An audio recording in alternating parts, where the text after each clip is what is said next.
Kolkata murder case कहीं आप भूल तो नहीं गए, जिसमें एक ट्रेनिंग डॉक्टर को दरिंदों ने नोच नोच कर खा लिया था।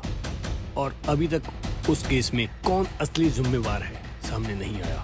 हालांकि इसमें बहुत सारे लोग गिरफ्तार हो चुके हैं जिन्होंने इस केस को दबाने की कोशिश की, जिन्होंने इस केस में को गुमराह करने की कोशिश की, जिसमें संजय रॉय जैसे दरिंदे को पकड़ा जा चुका है। और इसके अलावा संदीप घोष जो वहाँ के पूर्व प्रिंसिपल थे आरजी केयर कॉलेज के, उनको भी गिरफ्तार कर लिया जा चुका है। और इसके अलावा वो भी गिरफ्तार हो चुके हैं पुलिस वाले एसएचओ, जिसने इस केस में सीबीआई को गुमराह करने की कोशिश की थी। इस केस में काफ़ी कुछ सामने आ चुका है, जैसे कि संजय राय शराब पीकर हॉस्पिटल में आता था और उसने उससे पहले भी कई बार लड़कियों को तंग परेशान किया जा चुका था। उसकी पहली शादी भी हो चुकी थी जिसको वो छोड़ चुका था। इसके अलावा वो दरिंदा प्रवृत्ति का आदमी था, ये हॉस्पिटल वालों को भी पता था और इसके होते हुए उस हॉस्पिटल में रखा गया था। और उसने ऐसी दरिंदगी दिखा दी जिसके लिए एक लड़की की जान चली गई। उस लड़की का क्या कसूर था जिसकी जान चली गई? सिर्फ इस वजह से कि वो हॉस्पिटल में काम करती थी और इस दरिंदा प्रवृत्ति ने उसको जाकर इतना ज़्यादा दरिंदगी से कत्ल कर दिया कि कोई सोचे तो रूह कांप जाए। लेकिन जो अभी निकलकर बातें सामने आ रही हैं उनमें से कुछ और ही सामने आ रहा है। ये पता चल रहा है कि संदीप घोष भी किसी और के इशारों पर सारे काम कर रहा था। उसको भी किसी और की सपोर्ट थी जिसके कारण वो खुलेआम सारे काम करता था और उसको किसी का कोई डर नहीं था। यही बात अभी निकलकर सामने आ रही है। लेकिन वो बंदा कौन है जिसके लिए संदीप घोष खुलकर काम कर रहा था और जिसने इसको बोला हुआ था कि तू कुछ भी कर सकता है? ऐसे दरिंदे का और नाम सामने आ रहा है, लेकिन वो है कौन? सीबीआई को इस बात का जब से पता चला है तो वो बहुत गौर से इस पर और काम करना शुरू कर दिया है। इस सारी कहानी को जानने के लिए हमें जाना पड़ेगा थोड़ा सा पीछे, जिसके लिए आपको सारी बात क्लियर हो जाए कि असली दरिंदा कौन है और किसने ये कांड किया है। असल में सारी कहानी 9 अगस्त से स्टार्ट हो जाती है। असल में आरजी केयर कॉलेज के सेमिनार हॉल में मिलती है इस बेटी की लाश, जो कि सुबह 6 बजे क्लियर होता है कि वहाँ पर एक लाश पड़ी है। और 7 बजते बजते सारे हॉस्पिटल में ये खबर फैल जाती है कि इस लड़की के साथ दरिंदगी हुई है, इसको मारा गया है। यहाँ पे क्राइम सीन होता है। असल में हॉस्पिटल में जहाँ पे क्राइम सीन होता है वहाँ पे लोगों का आना जाना चलता रहता है, कुछ भी संभाला नहीं जाता, कोई भी क्राइम सीन प्रोटेक्ट नहीं किया जाता। लोग आते हैं, देखते हैं, वहाँ पर घूमते हैं और सारी कहानी होने के बाद वहाँ तक जो मेन सबूत होते हैं वो मिटने शुरू हो जाते हैं जब लोगों का आना जाना बनता रहता है। और शायद क्रिमिनल भी यही चाहते थे कि कोई भी सबूत बचे ना। अगर कोई सबूत बच गया तो वो जल्दी से जल्दी पकड़े जाएंगे, इसलिए सारे सबूतों को तहस नहस कर दिया जाता है। और उसके बाद इससे भी बड़ी बात तब होती है जब उससे ही अगले दिन उस सीन के पास ही वॉशरूम को तोड़ दिया जाता है। कंस्ट्रक्शन के नाम पर बाथरूम तोड़ दिया जाता है।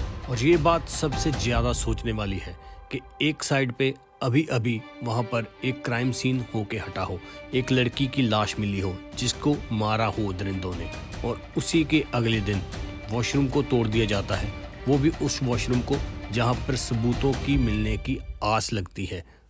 और संदीप घोष की जो कारगुजारी सामने आती है वो इससे भी भद्दी होती है।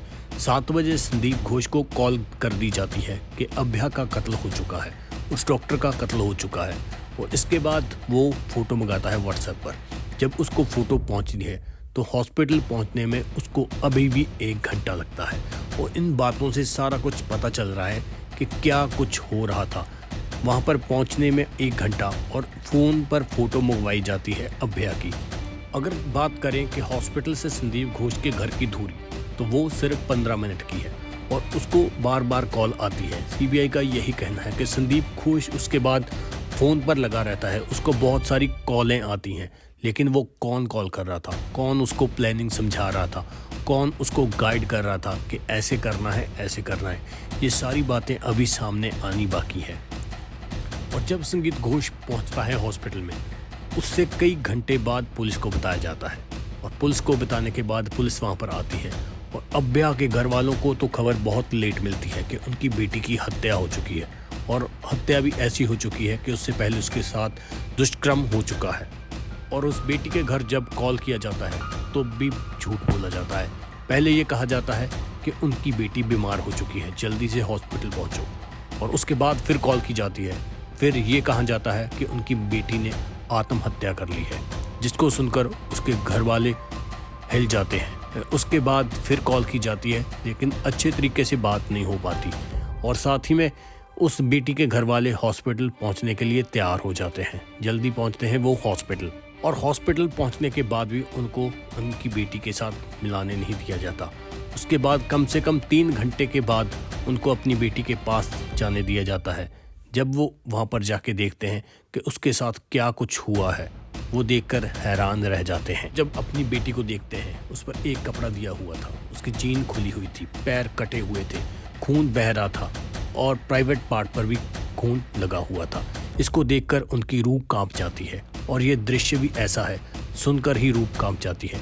और जिनके घर वालों के सामने उनकी बेटी पड़ी हो ऐसे हालात में, तो उन पर क्या बीती होगी। उसके बाद उनके पिता का यही कहना होता है कि उनकी बेटी की हत्या सेमिनार हॉल में नहीं हुई है, उनकी हत्या कहीं और हुई है। उसके बाद उसको लाकर सेमिनार हॉल में रख दिया गया है। ऐसी बातें सामने आती है तो और भी हैरानीजनक खुलासे होते हैं कि क्या ये सच है या झूठ है। और साथ ही में उनके पिता ये भी कहते हैं कि ऐसा लगता है जैसे सबूतों के साथ छेड़छाड़ की गई हो, और सारा कुछ ऐसा लग रहा था जैसे सामान भी खुद रखा हो उसके आसपास, सिर्फ ये दिखाने के लिए कि ऐसा कुछ हुआ है। लेकिन ऐसा लग रहा है कि यहाँ पर हत्या नहीं, कहीं और हत्या की गई है। ये बहुत बड़ी बातें थी जो उनके पिता ने दोष लगाए थे।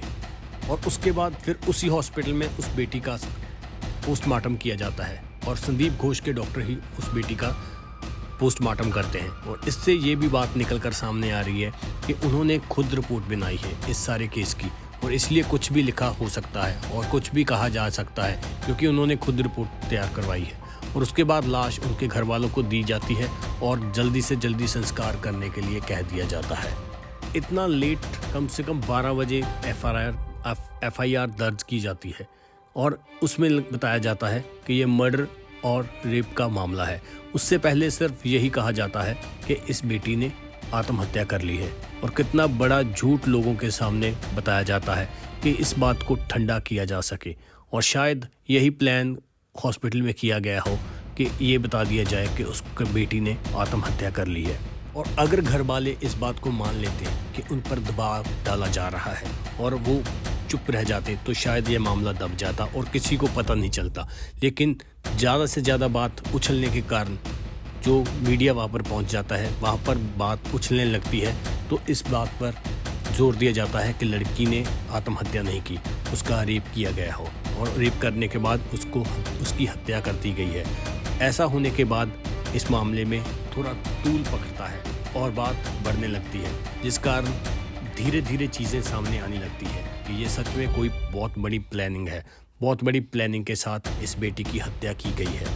इस केस में एक नहीं, अनेकों ऐसी बातें सामने आई हैं जिससे पता चलता है कि ये एक प्लानिंग के साथ किया गया मर्डर है, और जिसके बाद इस केस में कुछ ना कुछ ऐसा है जो सामने नहीं आ रहा है, जिसको छुपाया जा रहा है। और CBI का भी यही कहना था कि उनको भी अच्छी तरह से प्रूफ जो प्रोवाइड करने चाहिए थे वो पुलिस की तरफ से नहीं किए गए, और हॉस्पिटल की तरफ से भी बहुत सारी ऐसी बातें सामने आ रही हैं कि वो पूरा सहयोग नहीं दे रहे इस केस में। अभी तक इस केस को हुए 1 मंथ से काफ़ी दिन ज़्यादा हो चुके हैं, लेकिन अभी तक कुछ भी अच्छी तरह से सामने नहीं आया कि मेन दरिंदा कौन है, किसके इशारों पर यह किया गया है। संजय राय को इसका दोषी माना गया था, लेकिन वो भी बार बार अपने बयान बदल रहा है। और उसके अलावा संदीप घोष को पकड़ा गया है, उससे भी बहुत सारी बातें ऐसे सामने आ रही हैं कि इस केस में काफ़ी कुछ गड़बड़ चल रहा है।